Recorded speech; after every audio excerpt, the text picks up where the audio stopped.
on a remarqué, par exemple, durant ces deux dernières années, une augmentation quand même de 45% des investissements publics. Ça, il faut le souligner, il faut vraiment l'applaudir. Et aussi, ces investissements, c'est pour des projets, et des projets réalisés par des entreprises marocaines. Donc, ces entreprises marocaines, ils ont pu effectivement, comme a dit ils ont pu se développer sur ces projets-là. Et donc, c'est une locomotive pour le reste de l'écosystème.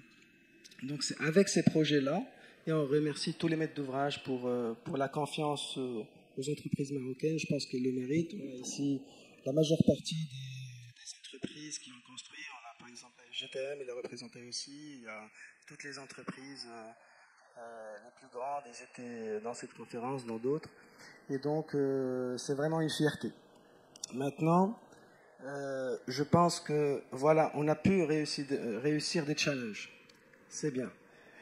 Maintenant, il faut être dans l'amélioration continue. Quoi qu'on fasse, on doit être, comme a dit notre panéliste, leader au moins régional.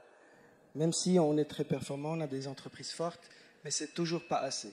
On est assez gourmand, on veut s'évoluer, et donc on est obligé de faire une autocritique. Donc c'est ce que je vais essayer de faire. Qu'est-ce qu'on peut faire de mieux que ce qu'on fait maintenant?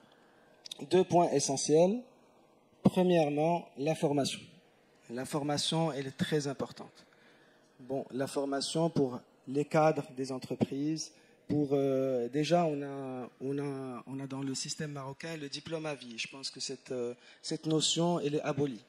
C'est pas une bonne démarche. Il faut être dans la formation continue. Et nous, on milite pour avoir au moins 20 heures par an de formation.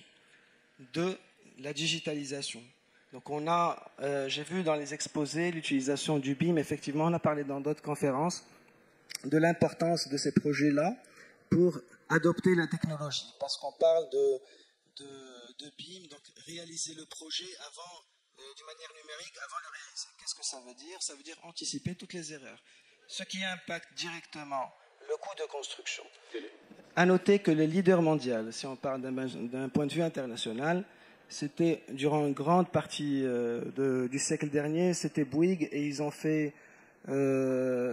réussi, c'était vraiment une PME, une petite PME, dans les années 60, 70, et ils se sont développés parce ils ont su industrialiser la construction.